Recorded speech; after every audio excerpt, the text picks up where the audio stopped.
देखिए, जो बौखलाहट उनके बेटे को और उनके राजनीतिक अस्तित्व को पश्चिमी राजस्थान में जोधपुर के मतदाताओं ने दी है।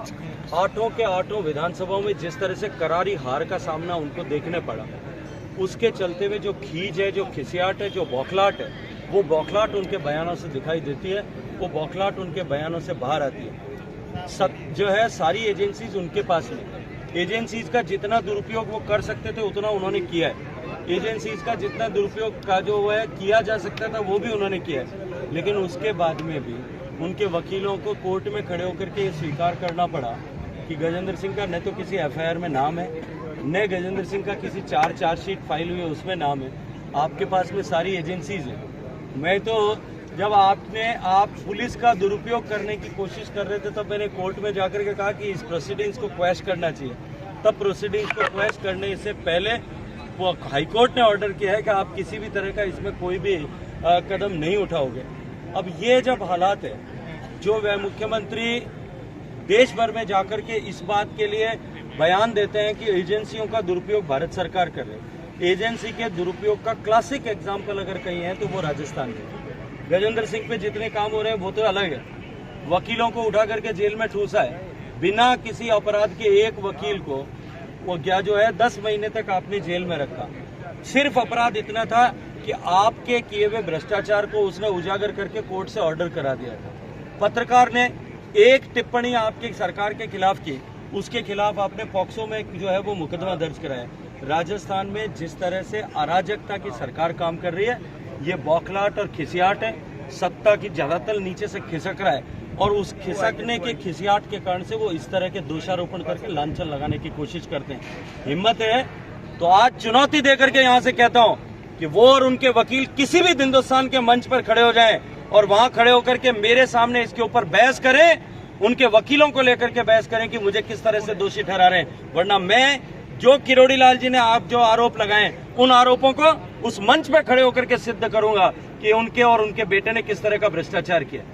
100 रुपए के शेयर खरीद करके 40,000 रुपए में मलेशिया की कंपनी को भेज करके करोड़ों रुपए को काले धन को सफेद धन करने का काम वो करते हैं और आप जो है आरोप मुझ पर लगाते हैं। अपने गिरहवान पर झांक करके देखिए, कालिक के अलावा और कुछ नहीं मिलेगा।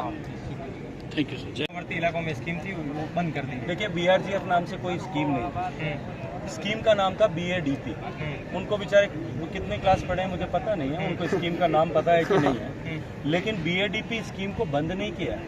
BADP स्कीम में जिस तरह से कुछ एनोमलीज थी, कुछ संकट थे राजनीतिक के आधार पर, जिस तरह से जहां विकास होना चाहिए बॉर्डर के बिल्कुल सीमावर्ती गांवों पे, उनको छोड़ करके जैसलमेर में कलेक्टर साहब के बंगले में इंटीरियर कराया जा रहा था।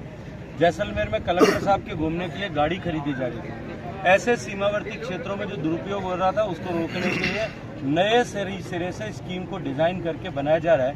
मुझे लगता है कि एक बार हकीकत को समझ करके फिर टिप्पणी करें। सर राजस्थान में चुनाव होने जा रहे हैं, किस तरीके से किस तरीके से एक मिनट सर राजस्थान में बात चुनाव लड़ेगी राजस्थान। देखिए, मुझे लगता है कि ये बात अब बिल्कुल स्पष्ट हो गई। भारतीय जनता पार्टी के राष्ट्रीय अध्यक्ष आदरणीय जगत प्रकाश जी नड्डा और भारतीय जनता पार्टी के पूर्व राष्ट्रीय अध्यक्ष और माननीय गृह मंत्री अमित शाह जी दोनों सार्वजनिक मंच से कार्यकर्ताओं की बैठक में सब जगह ये कह चुके हैं कि भारतीय जनता पार्टी नरेंद्र मोदी जी के चेहरे पर चुनाव लड़ेगी। और जिस पार्टी के पास में देश का सबसे लोकप्रिय चेहरा हो, दुनिया का सबसे लोकप्रिय नेता हो, मुझे लगता है उसको चेहरों की खोज नहीं करनी पड़ती। संजीवनी घोटाले में अशोक गहलोत विधानसभा क्षेत्र का आप दौरा कर रहे हैं और मोदी जी के 9 साल भी पूरे हो गए, क्या कहेंगे आपके 9 साल में किस तरीके से? देखिए, पिछले 10 साल 2004 से 14 तक जिस तरह की परिस्थितियां देश में थी, जैसा मैंने अपने भाषण में भी कहा कि देश की जनता का लोकतांत्रिक व्यवस्था से विश्वास उठने लगा। माननीय नरेंद्र मोदी जी के नेतृत्व में जिस तरह से सेवा, सुशासन और गरीब कल्याण के संकल्प को लेकर देश के हितों को सर्वोपरि मानते हुए, बिना देश के हितों के साथ समझौता किए हुए, भ्रष्टाचार के प्रति जीरो टॉलरेंस की नीति रखते हुए जिस तरह से काम किया गया, उसका परिणाम हुआ कि आज उस व्यवस्था पर लोगों का वापस विश्वास स्थापित हुआ है। और मैं ये मानता हूँ कि भारत का सम्मान बढ़ाने के अतिरिक्त यदि मोदी जी की सरकार की सबसे बड़ी सफलता और उसको एक सेंटेंस में कहा जाए वो यह है कि गरीब को एहसास हुआ है कि सरकार मेरे हित के लिए काम करती है और देश के 135 करोड़ लोगों को विश्वास हुआ है कि लोकतंत्र में यदि हम सही सरकार को चुनें, सही जनप्रतिनिधि को चुनें, सही पार्टी को चुनें तो देश और लोक हित में सही फैसले लेकर के काम किया जा सकता है। सर, कैबिनेट मंत्री साले मोहम्मद लगातार आरोप लगा रहे कि 9 साल में पोखरण विधानसभा क्षेत्र का, जोधपुर लोकसभा क्षेत्र में कोई प्रकार का डेवलपमेंट नहीं हो, लगातार आपके ऊपर। देखिए, मैं एक बात पूछना चाहता हूँ।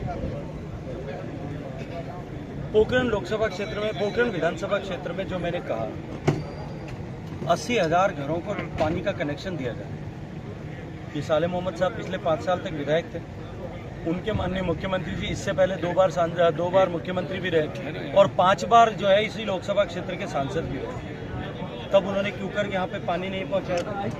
इस पोखरण विधानसभा क्षेत्र में लगभग 40,000 घर ऐसे थे जिनमें बिजली नहीं थी, उनमें क्यों कर इन्होंने बिजली नहीं पहुँचाई थी? वो बिजली अभी पहुँची। इस पोखरण जोधपुर लोकसभा क्षेत्र में 70,000 परिवार ऐसे थे जो बेघर थे, उनको घर मोदी जी दे रहे हैं, वो उनको विकास दिखाई नहीं देता।